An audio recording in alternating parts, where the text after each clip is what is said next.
00738 dari kelas 2 DPG SD. Assalamualaikum warahmatullahi wabarakatuh. Perkenalkan, nama saya Alvira Putri Febrianis dengan NIM 2009090. Assalamualaikum warahmatullahi wabarakatuh. Perkenalkan, nama saya Muhammad Dianandra Fajrian dengan NIM 2005035. Assalamualaikum warahmatullahi wabarakatuh. Perkenalkan, nama saya Sofi Kamal Sadia dengan NIM 2000563. Fonemik adalah studi fonologi yang mempelajari bunyi bahasa dengan memperhatikan fungsi bunyi sebagai pembeda makna. Pada dasarnya itu, setiap kata ataupun kalimat yang diucapkan oleh manusia itu berupa runtunan bunyi bahasa. Pengubahan suatu bunyi dalam deretan tersebut yang mengakibatkan perubahan makna. Contohnya itu pada kata babi dan papi. Babi ini merupakan binatang yang berkaki 4, sedangkan papi ini merupakan sebutan lain untuk ayah.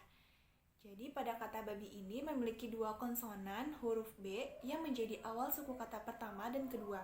Sedangkan pada kata papi memiliki konsonan huruf P yang menjadi awal suku kata pertama dan kedua.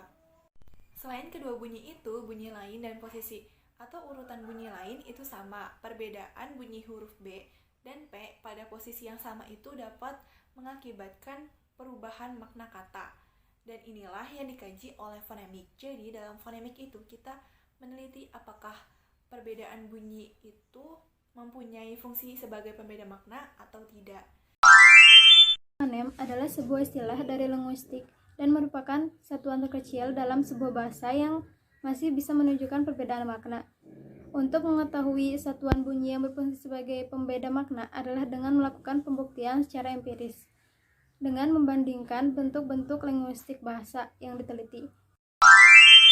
Untuk mengetahui sebuah bunyi merupakan fonem atau bukan, kita bisa mengetahuinya dengan cara mencari sebuah satuan bahasa. Satuan bahasa itu biasanya berupa kata yang mengandung bunyi tersebut. Jadi kita bisa membandingkan satuan bahasa yang lainnya yang mirip dengan satuan bahasa yang pertama. Bila kedua satuan bahasa tersebut berbeda maknanya, maka itu merupakan sebuah fonem. Karena fonem juga berfungsi untuk membedakan makna dari kedua satuan bahasa tersebut. Nah, contohnya apa sih? Contohnya itu dalam bahasa Indonesia ada kata laba dan raba. Keduanya itu mempunyai 4 huruf. Laba itu ada huruf L, A, B, dan A. Dan raba ada huruf R, A, B, dan A. Yang membedakannya apa sih? Ternyata yang membedakannya itu pada bunyi depannya, yaitu L dan R. Maka bisa disimpulkan bahwa bunyi L dan R merupakan dua buah fonem yang berbeda dalam bahasa Indonesia, yaitu fonem L dan fonem R. Nah, dua buah kata yang tadi, yaitu laba dan raba, itu bisa disebut juga dengan kata-kata berkontras minimal, atau disebut dengan pasangan minimal pair. Maka dari itu, ketika kita ingin mengetahui sebuah bunyi merupakan fonem atau bukan, kita juga harus mencari pasangan minimalnya. Namun ada juga pasangan minimal yang tidak mempunyai bunyi yang sama persis. Misalnya, muda dan mudah. Di kata muda tidak terdapat bunyi H, namun di mudah terdapat bunyi H. Maka dari itu, keduanya berbeda maknanya. Jadi dalam hal tersebut, bunyi H merupakan sebuah fonem. Identitas sebuah fonem juga hanya berlaku pada bahasa tertentu saja. Fonem dari sebuah bahasa ada yang mempunyai beban fungsional yang tinggi dan juga ada yang rendah. Yang mempunyai fungsional yang tinggi artinya banyak ditemui pasangan minimalnya. Contohnya pada fonem K dan G di dalam Inggris, yaitu ada bag dan bag, bigger dan bigger. Dalam bahasa Indonesia beban fungsional fonem L dan R juga tampaknya tinggi. Sebab banyak pasangan minimal kita dapati seperti lawan, rawan, bala, bara, para, pala, sangkal, sangkar, dan lain-lain. Alofon dan grafem. Alofon adalah bunyi-bunyi yang merupakan realisasi dari sebuah fonem, seperti bunyi T dan TH. Untuk fonem T bahasa Inggris.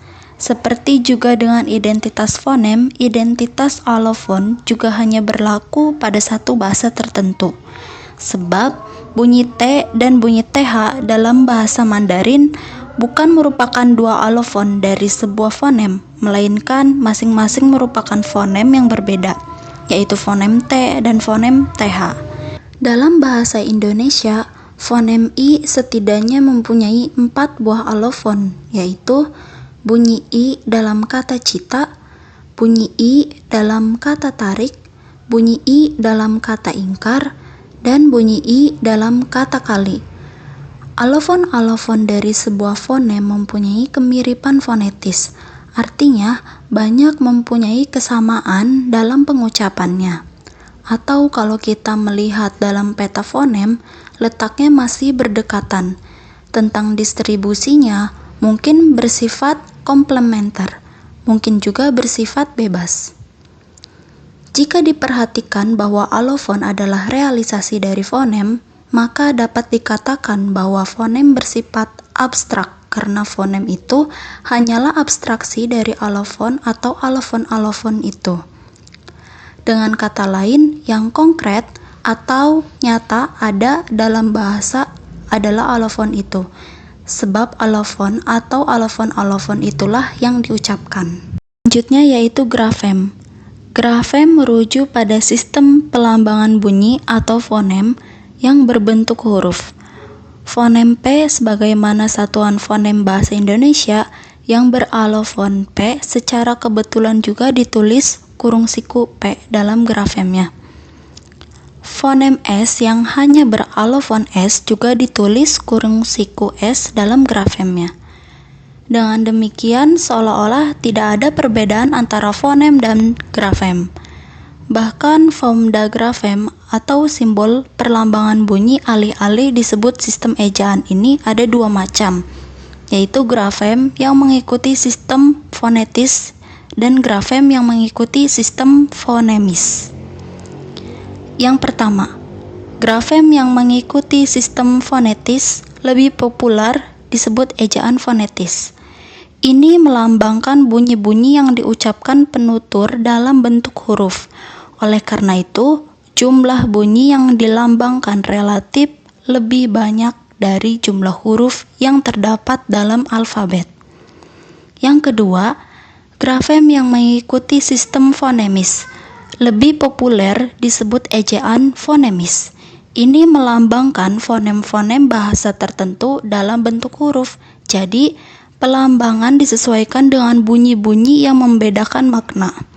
Oleh karena itu, jumlah fonem yang dilambangkan relatif lebih sedikit dari jumlah huruf yang terdapat dalam alfabet. Terima kasih. Wassalamualaikum warahmatullahi wabarakatuh.